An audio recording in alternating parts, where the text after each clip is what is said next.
వేదిక పైన పెద్దలందరికీ పేరు పేరున నా హృదయపూర్వక నమస్కారాలు. కొంతమంది గురించి ప్రత్యేకంగా నేను మాట్లాడాల్సిన అవసరం ఉంది. మొదటి వ్యక్తి మన పవర్ మంత్రి గొట్టిపాటి రవి గారు, మనందరి స్వామి ఎవరు డోల బాల వీరాంజనేయుల స్వామి గారు. బుడ్డోడని ఆయనే సెల్ఫ్గా చెప్పారు. బుడ్డోడైనా ఉగ్ర నరసింహ రూపుంది. నేనేమైనా హామీ మర్చిపోతే నన్ను వదిలిపెట్టుకున్న వెంటాడిన ఉగ్ర నరసింహారెడ్డి గారు, గౌరవ కలెక్టర్ గారు తమిన అన్సారియా గారు, గౌరవ చీఫ్ సెక్రటరీ విజయానంద్ గారు, నాకు కుటుంబ సమానమైన పిఎంఎస్ ప్రసాద్, అందరికీ నా హృదయపూర్వక నమస్కారాలు. ఉమ్మడి ప్రకాశం జిల్లా అంటే నాకు మొదటి గుర్తు వచ్చేది పౌరుషం, ప్రేమ. ఇక్కడ ప్రజలకి పౌరుషం ఎక్కువ, ప్రేమ కూడా ఎక్కువ. ప్రకాశం జిల్లాకు టీడీపీ అన్నా, చంద్రబాబు నాయుడు గారన్నా పెద్ద ఎత్తున ప్రేమ ఉంది. 2019లో ఎదురుగాలి ఉన్నా మీరు 4 శాసనసభ్యుల్ని తెలుగుదేశం పార్టీలో గెలిపించారు. 2024 ఎన్నికల్లో 10 సీట్లు తెలుగుదేశం పార్టీని గెలిపించారు. యువగలం పాదయాత్ర చేసినప్పుడు ఇక్కడ ప్రజల కష్టాలు నేరుగా నేను చూశాను. ప్రకాశం జిల్లాలో యువగలం ఒక ప్రభంజనంగా నడిచింది. వాస్తవంగా ఆంధ్ర రాష్ట్ర చరిత్రలో మార్పు మొదలైందంటే అది 2022లో ప్రకాశం జిల్లాలో జరిగిన తెలుగుదేశం పార్టీ మహానాడని సభాముగా తెలుపుతున్నా. నేను ఆ రోజే చెప్పా, మీరు నా పైన చూపించిన ప్రేమకు రెండింతలు తిరిగి నేను మీకోసం పని చేస్తానని. నేను ఆ రోజే చెప్పా, ప్రకాశం జిల్లా నా గుండెల్లో పెట్టుకుని అభివృద్ధి చేస్తానని. 2014లో రాష్ట్ర విభజన జరిగింది. కట్టుబట్టలతో మెడబట్టి మన అందరినీ బయటికి గెంటేశారు. ఆ కట్టుబట్టలతో మన ప్రయాణం ప్రారంభించాం. ఆనాడు అందరి ఆమోద్యంతో అమరావతియే మన రాజధానిగా ప్రకటించుకున్నాం. ఒకే రాజధాని, అభివృద్ధి వికేంద్రీకరణ నినాదంతో మన ప్రభుత్వం పనిచేసింది. అనంతపురానికి ఆటోమోటివ్ కంపెనీలు తీసుకొచ్చాం. చిత్తూరు, కడప జిల్లాకి ఎలక్ట్రానిక్స్ కంపెనీలు తీసుకొచ్చాం. కర్నూలు జిల్లాకి విద్యుత్, సోలార్ కంపెనీలని తీసుకొచ్చాం.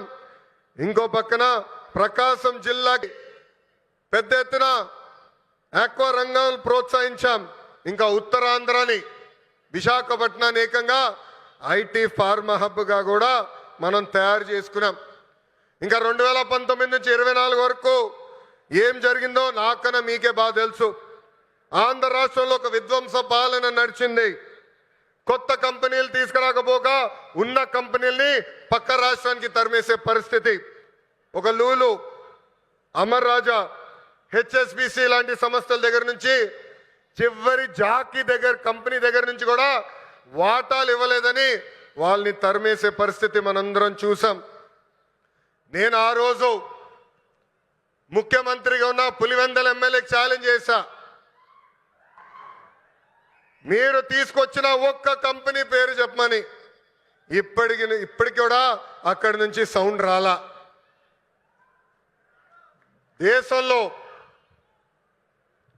దేశంలో ఎప్పుడు జరిగిన విధంగా నేను పాదయాత్ర చేశా. ఒక మాటలో చెప్పాలంటే యువగలం పాదయాత్ర నాలో మార్పు తీసుకొచ్చింది. గంగాధర్ నెల్లూరు నియోజకవర్గం చిత్తూరు జిల్లాలో ఉంటుంది.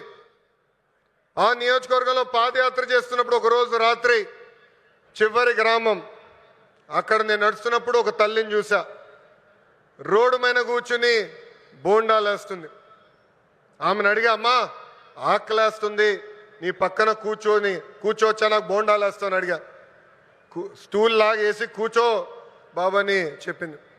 ఆమె మాట్లాడుతూ ఆమెను అడిగా, ప్రభుత్వం నుంచి మీరేం ఆశిస్తున్నారు? ఆమె అప్పుడు చెప్పింది, మద్యంకి మా భర్త బానిసుడయి చనిపోయాడు. 30 సంవత్సరాలుగా నేను ఇక్కడ కూర్చుని బోండాలు వేస్తున్నాను. రూపాయి జమ చేర్చి మా 2 బిడ్డలను చదివించాను. ఆ 2 బిడ్డలకు ఉద్యోగాలు కల్పించు బాబు అని ఆనాడు ఆమె కోరింది. ఇప్పుడు కూడా బాగా గుర్తు ఆ కోరిక. ఆ సంఘటన తర్వాత మరుసటి రోజు గౌరవ ముఖ్యమంత్రి చంద్రబాబు నాయుడు గారికి నేను ఫోన్ చేసి, ఎట్టి పరిస్థితుల్లో మేనిఫెస్టోలో మనం ఒక మొదటి హామీ పెట్టాలి. అది 5 సంవత్సరాల్లో 20 లక్షల ఉద్యోగ కల్పనే మన లక్ష్యంగా పెట్టాలని కోరటం జరిగింది. దేశంలో ఏ పార్టీ చేయని సాహసం ఎన్డీఏ ప్రభుత్వం చేసింది. ఆ హామీ ఇచ్చే ముందర నేను అనేక మందితో మాట్లాడా. వాళ్ళందరూ అన్నారు, ఈ హామీ మీరు సాధించగలుగుతారా, చేయగలుగుతారా అని అడిగారు. కానీ వాళ్ళు ఒకటే చెప్పా, నా ధైర్యం ఒకటే, నా బ్రాండ్ ఒకటే. ఆ బ్రాండ్ పేరు 3 అక్షరాల CBN. మొన్న ఢిల్లీలో ఒక ఇంటర్వ్యూకి వెళ్ళా. అక్కడున్న విలేకరుని నన్ను అడిగాడు, తెలంగాణకి హైదరాబాద్ ఉంది, తమిళనాడుకి చెన్నై ఉంది, కర్ణాటకకి బెంగళూరు ఉంది, ఆంధ్ర రాష్ట్రానికి ఏముందని అడిగారు. అతన్ని ఒకటే చెప్పా, మాకు చంద్రబాబు నాయుడు గారు అని ఒక బ్రాండ్ ఉన్నాడు, అందుకే మా రాష్ట్రం రూపురేఖలు మేము మార్చబోతున్నామని. 2024 ఎన్నికల్లో సైకో పాలకుకు బాయ్ చెప్పి సైకిల్, గ్లాస్, కమలం పాలన మనందరం కలిసికట్టుగా తీసుకొచ్చాం. గెలిచిన మొదటి రోజు నుంచి ఉద్యోగాల వేట మొదలు పెట్టాం. ఇప్పటి వరకు 8 లక్షల కోట్ల పెట్టుబడులకు, తద్వారా 5 లక్షల మంది నిరుద్యోగ యువకులకు ఉద్యోగాలు కల్పించడానికి ఒప్పందాలు కుదుర్చుకున్నాం, పనులు ప్రారంభించాం. దాంట్లో భాగంగా ఈ రిలయన్స్ ఎనర్జీ ప్రాజెక్ట్ కానివ్వండి, NTPC కానివ్వండి, భారతదేశంలోనే అతి పెద్ద ఆర్సిలర్ మిత్తల్ స్టీల్ ప్లాంట్ కానివ్వండి, BPCL, Tata power, TCS, LG electronics లాంటి అనేక కంపెనీలు మన రాష్ట్రానికి రాబోతున్నాయి. కుటుంబంలో ఒక్కరికి ఉద్యోగాలు కల్పిస్తే ఆ కుటుంబం పరిస్థితి మారుతుందని బలంగా నమ్ముతుంది ఎన్డీఏ ప్రభుత్వం. పేదరికం లేకుండా చేయాలంటే ఉద్యోగాలే కల్పనగా మనందరం ముందరికెళ్ళాలి. నా సింగిల్ టార్గెట్ ఒకటే, 5 సంవత్సరాల్లో 20 లక్షల ఉద్యోగాలు మన ఆంధ్రులు కల్పిస్తామే. దానికోసం ఎక్కడికైనా వెళ్తాను, ఎవరినైనా కలుస్తానని ఈ సభాముఖంగా ఆంధ్ర రాష్ట్ర నిరుద్యోగ యువకులకి నేను హామీ ఇస్తున్నా. ఇంకా రిలయన్స్ ఫౌండర్ ధీరుభాయ్ అంబానీ గారికి చంద్రబాబు నాయుడు గారికి మంచి అనుబంధం ఉండేది. ఆనాడు చంద్రబాబు నాయుడు గారు దావోస్కి వెళ్లే ముందల ముంబైకి వెళ్తే అది తెలుసుకున్న ధీరుభాయ్ అంబానీ గారు చంద్రబాబు నాయుడు గారిని స్వయంగా ఆయన ఇంటికి రమ్మని కోరారు. ఆనాడు మీటింగ్లో టెలికాం రంగంలో మార్పులు వస్తున్నాయి, సంస్కరణలు వస్తున్నాయి, టెలికాం రంగంలో మీరు పెట్టుబడులు పెట్టండి అని కోరటం జరిగింది. గౌరవ ముఖ్యమంత్రి గారు చంద్రబాబు నాయుడు గారు డావోస్కి వెళ్ళి 5 రోజులు తిరిగి వచ్చిన తర్వాత ధీరుభాయ్ అంబానీ గారు ఆనాడే ప్రకటించారు, రిలయన్స్ కంపెనీ టెలికాంలో పెద్ద ఎత్తున పెట్టుబడులు పెడుతుందని. అంతేకాదు చంద్రబాబు నాయుడు గారికి నమ్మకంతో ఆనాడు ధీరుభాయ్ అంబానీ గారు టెలికాం రంగంలో వాళ్ళకి అడుగు పెట్టారు. ఆ తర్వాత అనుబంధం రిలయన్స్ చైర్మన్ ముఖేష్ అంబానీ గారితో కూడా కొనసాగింది.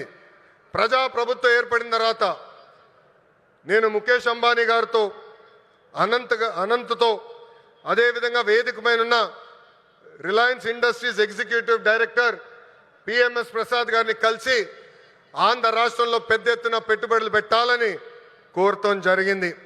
వాళ్ళకి ఒకటే చెప్పా, Andhra Pradesh is of doing business కాదు, స్పీడ్ ఆఫ్ డూయింగ్ బిజినెస్ ఏంటో చేసి చూపిస్తానని హామీ ఇస్తాం జరిగింది. వాళ్ళు నన్ను ఒకటే కోరారు, ఒక పాలసీ తీసుకురండి అని వాళ్ళు కోరితే నేను అనంతకు ఒక ప్రామిస్ చేశా, 21 రోజుల్లో ఇంటిగ్రేటెడ్ క్లీన్ ఎనర్జీ పాలసీ తీసుకొస్తానని చెప్తాను జరిగింది. వేదిక మీద ఉన్న గొట్టుపాటి రవి గారి నాయకత్వంలో విజయానంద్ గారు నేను అందరం కలిసి 30 రోజుల్లో ఈ పాలసీ తీసుకొస్తాం జరిగింది. పాలసీ తీసుకొచ్చిన తర్వాత నేను రవి అన్న కూర్చుని మొదటి 100 ప్లాంట్లు మన ప్రకాశం జిల్లాకి తీసుకురావాలని నిర్ణయిస్తాం జరిగింది. నేను చెప్పానే పాదయాత్ర నాలో చాలా మార్పు తీసుకొచ్చిందని. నా ఇప్పుడు కూడా బాగా గుర్తు, ప్రతిరోజు 15 నుంచి 20 కిలోమీటర్లు నడిచి కరెక్ట్గా 7:30-8కి నైట్ హాల్ట్కి వెళ్ళిన తర్వాత బూట్లు తీసేసి ఐస్ నీళ్ళలో కాలు పెట్టేవాడు. సరదాగా నాయకులందరం కూర్చుని మాట్లాడుకునే వాళ్ళం. దాంట్లో ఉగ్ర నరసింహారెడ్డి గారు కూడా ఉండేవారు. గంటల తరబడి మాట్లాడుకునేవాళ్ళం. మన ప్రాంతానికి ఏం మార్పు తీసుకురావాలని దానిపైన మేము చర్చించేవాళ్ళం. అప్పుడు ఆనాడే ఉగ్ర నరసింహారెడ్డి గారు నాకు చెప్పారు, మా ప్రాంతంలో వలసలుగా నిరుద్యోగ యువకులు రైతులు ఇతర ప్రాంతానికి వెళ్తున్నారు, దానికి చెక్కు పెట్టాల్సిన బాధ్యత మన పైన ఉంది బాబు అని చెప్పారు.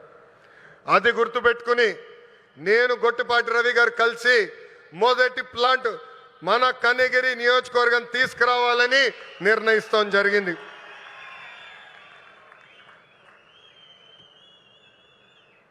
ఆంధ్రప్రదేశ్లో ఈ కంప్రెస్డ్ బయోగ్యాస్ ప్లాంట్స్ పెట్టేందుకు ఈరోజు రిలయన్స్ ఇండస్ట్రీస్ ముందుకు వచ్చింది. 65,000 కోట్ల పెట్టుబడి, దాదాపు 500 ప్లాంట్లు ఏర్పాటు చేస్తామని హామీ ఇచ్చారు. నిజంగానే ఈ సభాముఖంగా ముఖేష్ అంబానీ గారికి, అనంత్కి, పిఎంఎస్ ప్రసాద్ గారికి, మాధవ్ గారికి, హరీంద్ర కే త్రిపాఠి గారికి నా హృదయపూర్వక ధన్యవాదాలు నేను తెలుపుకుంటున్నాను.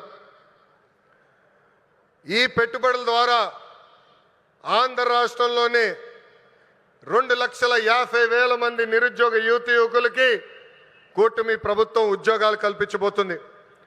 ప్రకాశం, అనంతపురం, కడపలో ఉన్న 5 లక్షల ఎకరాల బేడు భూమికి వినియోగంలోకి తీసుకుని రాబోతున్నాం. నేను యువగలంలో ప్రకాశం జిల్లాకు ఇచ్చిన హామీని, దాంట్లో ఒక్క హామీని ఈరోజు నిలబెట్టుకున్నానని గర్వంగా చెప్పుకోగలుగుతున్నాను. రిలయన్స్ మొదటి సిబిజీ ప్లాంట్ కనిగిరిలో శంకుస్థాపన మేము చేశాము. ఈ ప్లాంట్ రిలయన్స్ సిబిజీ ప్రాజెక్ట్కి హబ్గా కూడా మారిపోతుంది. ఇక్కడనే హెలికాప్టర్ ఎక్కే ముందల 5 ప్లాంట్లు అనుకున్నాం.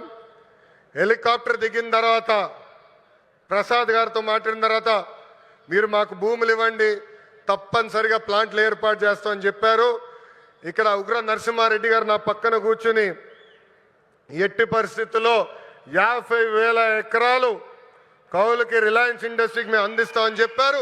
50 ప్లాంట్లు ఒక నియోజకవర్గంలో చేస్తామని ఈ సభాముఖంగా కనిగిరి ప్రజలకి నేను తెలుపుతున్నాను. వాస్తవంగా ఈరోజు నేను మీ ముందల నుంచుని ఇట్లా మాట్లాడగలుగుతున్నానంటే దానికి కారణం ఉగ్ర నరసింహారెడ్డి గారు. ఒక ఉగ్ర నరసింహుడుగా గత 10 రోజులుగా ఇక్కడ పనిచేశారు. నన్ను కోరారు కొంచెం ఒక 10 రోజుల తర్వాత ప్లాంట్ శంకుస్థాపన పెట్టుకుందామని. నేను ఒప్పుకోలేదు. మీరు రెడీగా ఉన్నా లేకపోయినా ఏప్రిల్ 2వ తారీఖు నేను వస్తున్నా కనిగిరి నియోజకవర్గానికని ఉగ్ర నరసింహారెడ్డి గారు నేను చెప్పా. 10 రోజుల్లోనే బాగా నల్లగా అయిపోయాడు ఆయన. రంగు 4 షేడ్లు తగ్గింది. ఎవరి కోసం ఆయన కష్టపడ్డారు? కనిగిరి ప్రజల కోసం. మన ఇంట్లో ఉన్న నిరుద్యోగ యువకులు పక్క రాష్ట్రాలకు వెళ్లకుండా మన ప్రాంతంలోనే మన నియోజకవర్గంలోనే ఉద్యోగాలు కల్పించే లక్ష్యంతో అహర్నిశలు పనిచేస్తున్న ఉగ్ర నరసింహారెడ్డి గారిని మనస్ఫూర్తిగా ఈ సభాముఖంగా నేను అభినందిస్తున్నా. చంద్రబాబు గారు చెప్తున్న P4 విధానానికి రిలయన్స్ సిబిజీ ప్లాంట్ నాంది కాబోతుంది. పేదరికం లేకుండా చేయటంలో ఇది కూడా ఒక తొలి అడుగని సభాముఖం తెలుపుతున్నాం. రైతులకి ఈ ప్లాంట్ల ద్వారా పెద్ద ఎత్తున మేలు జరుగుతుంది. నేపియర్ గడ్డితో ఈ గ్యాస్ తయారు చేయబోతున్నారు. ప్రభుత్వ భూమికి 15,000 రూపాయలు రైతుల భూమికి 30,000 రూపాయలు కౌలు కూడా రిలయన్స్ ఇండస్ట్రీ ఇవ్వబోతుంది. రైతులు గడ్డి పెంచిస్తే టన్నుకి ఇంత అని కూడా వాళ్ళు డబ్బులు ఇవ్వబోతున్నారు. ఈ ప్లాంట్ ద్వారా 1,10,000 మెట్రిక్ టన్నులు ఆర్గానిక్ ఎరువు కూడా తయారవబోతుందని ఈ సభాముఖ ప్రజలు తెలుపుతున్నా. ఇంకా ఈ ప్లాంట్ ద్వారా గ్రామీణ యువతకి పెద్ద ఎత్తున ఉద్యోగాలు కూడా కల్పిస్తాం. ప్రకాశం జిల్లాలోకి ఎప్పుడు వచ్చినా నాకు నా పాదయాత్ర గుర్తొస్తుంది. ఈరోజు నేను నడుచుకుంటూ వస్తున్నప్పుడు అందరినీ కలిసా, గట్టిగా నా చేయి లాగారు. నాకు యువగలం పాదయాత్ర గుర్తొచ్చింది. మీరు చూపించిన ప్రేమ ఇంకా నా చేతి పైన ఉంది. అందరు నా చేతులు గీరారు, ఒకరు నా చేయి కూడా కొరికారు. మీరు నా పైన చూపించిన ప్రేమ, అభిమానం నా జీవితంలో ఎప్పుడు మర్చిపోనని ఈ సభాముఖ ప్రకాశం జిల్లా ప్రజలందరికీ నేను తెలుపుకుంటున్నా. ఉగ్ర నరసింహుడు నన్ను వదిలిపెట్టాడు కదబ్బా. కొన్ని కోరికలు కోరారు. మొదటిది రైల్వే ప్రాజెక్ట్. గౌరవ చీఫ్ సెక్రటరీ గారు నాకు ఇప్పుడే చెప్పారు, ఏప్రిల్లో అవసరమైన నిధులు మేము విడుదల చేస్తాం. ఆగస్టులో గౌరవ ముఖ్యమంత్రి గారిని తీసుకొచ్చి ఆ రైల్వే ప్రాజెక్ట్కి మనం ప్రారంభిద్దామని తెలుపుతున్నాం. వెలగొండ ప్రాజెక్టు కూటమి ప్రభుత్వానికి ఒక ప్రయారిటీ. ఆగిన పనులు తిరిగి ప్రారంభిస్తాం. చివరి ఎకరానికి సాగునీరు అందించే బాధ్యత మేము తీసుకుంటాం. ఇంకా తాగునీరు గురించి నేను చెప్పాల్సిన అవసరంలా. తాగునీరు శాఖ మంత్రి ఎవరు? నాకు అన్న సమానమైన పవన్ అన్న. పవన్ అన్న ఏమనుకున్నా సాధించే వ్యక్తి. ప్రతి కేబినెట్ మీటింగ్లో మేము చర్చిస్తాం. తాగునీరు ఒక ప్రయారిటీ అని ఆయన ప్రతి కేబినెట్ మీటింగ్లో చెప్పారు. గత ప్రభుత్వం నాశరికమైన పనులు చేసింది, ప్రాజెక్ట్ని పక్కన పెట్టేసింది.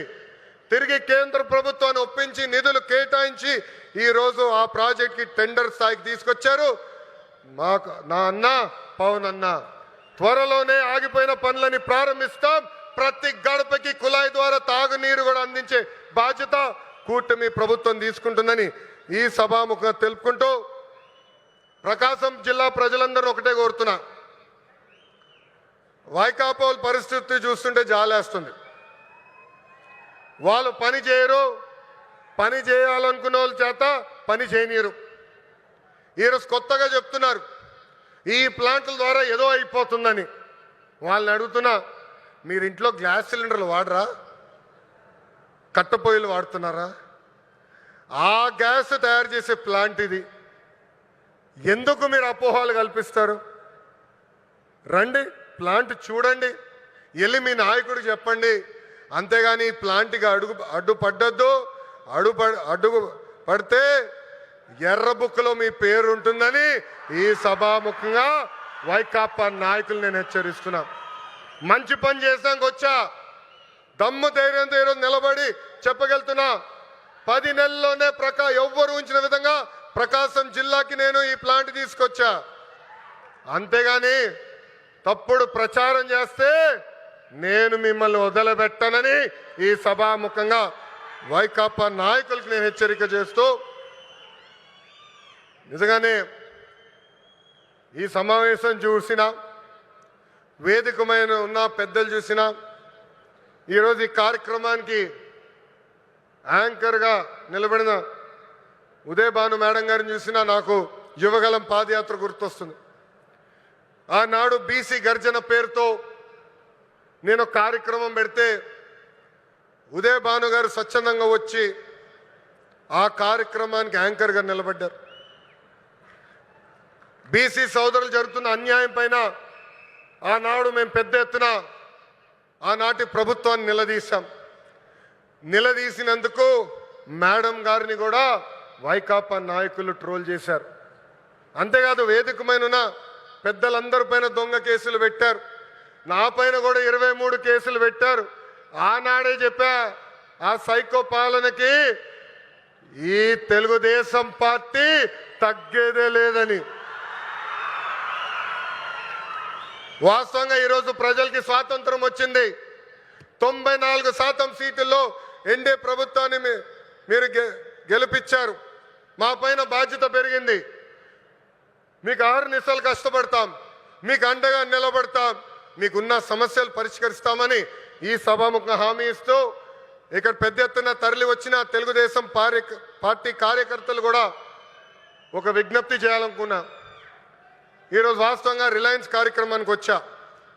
గతంలో మీ అందరు చెప్పే ఎప్పుడు నియోజకవర్గానికి వచ్చినా మిమ్మల్ని అందరినీ కలుస్తా, మీతో కూర్చుంటా, మీతో ఫోటోలు దిగుతానని హామీ ఇచ్చా. త్వరలో మళ్ళీ IIITకి శంకుస్థాపన వేసేదానికి నేను వస్తున్నాను. ఒక రోజంతా మీతో ఉంటా. అప్పుడు ఉత్తమ కార్యకర్తలు కలుస్తా. ప్రతి కార్యకర్తతో నేను ఫోటో దిగుతాను. ఈరోజు మళ్ళీ తిరిగి నేను గౌరవనీయులు ప్రసాద్ గారిని తిరిగి విమానం ఎక్కించాల్సిన బాధ్యత నాకుంది. అందుకే ఈ కార్యక్రమం వెంటనే నేను వెళ్లాల్సి వస్తుందని ఈ సభాముఖ కార్యకర్తలందరూ తెలుపుకుంటూ నాకు ఇంత అద్భుతమైన అవకాశం ఇచ్చిన ప్రకాశం జిల్లా ప్రజలందరికీ పేరు పేరున హృదయపూర్వక ధన్యవాదాలు తెలుపుకుంటూ మీ అందరి దగ్గర నుంచి సెలవు తీసుకుంటున్నాం. జోహార్ అన్న ఎన్టీఆర్, జోహార్ అన్న ఎన్టీఆర్. చంద్రబాబు నాయుడు గారి నాయకత్వం, చంద్రబాబు నాయుడు గారి నాయకత్వం. జై హింద్, జై హింద్. అందరికీ నమస్కారం. ఒక చిన్నది సార్, మన రిలయన్స్ గ్రూప్ని ఫెలిసిటేట్ చేయాలి, వారిని అభినందించాల్సిన బాధ్యత మన పైన ఉంది. సో లోకేష్ బాబు గారిని నేను రిక్వెస్ట్ చేస్తున్నాను, మన Reliance group Shri PMS Prasad గారు వారిని ఫెలిసిటేట్ చేయవలసిందిగా రిక్వెస్ట్ చేస్తున్నాను. With moment and shall director Reliance Industries Limited Shri PMS Prasad గారికి ఫెలిసిటేషన్ అండి. ఎమ్మెల్యే గారి చేతుల మీదుగా అండ్ మన లోకేష్ బాబు గారి చేతుల మీదుగా. ఇప్పుడు లోకేష్ బాబు గారికి సన్మానం చేస్తున్నారు మన ఎమ్మెల్యే గారు.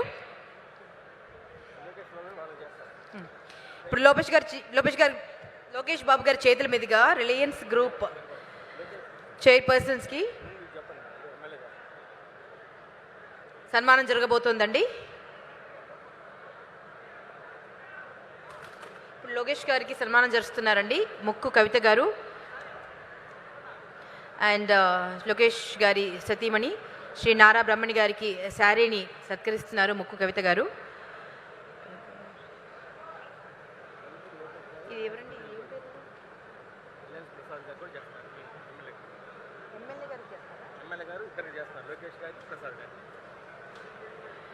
అండ్ ఎమ్మెల్యే గారు రిలయన్స్ ప్రసాద్ గారికి కూడా సన్మానం చేస్తారండి. ఇదేంటండి?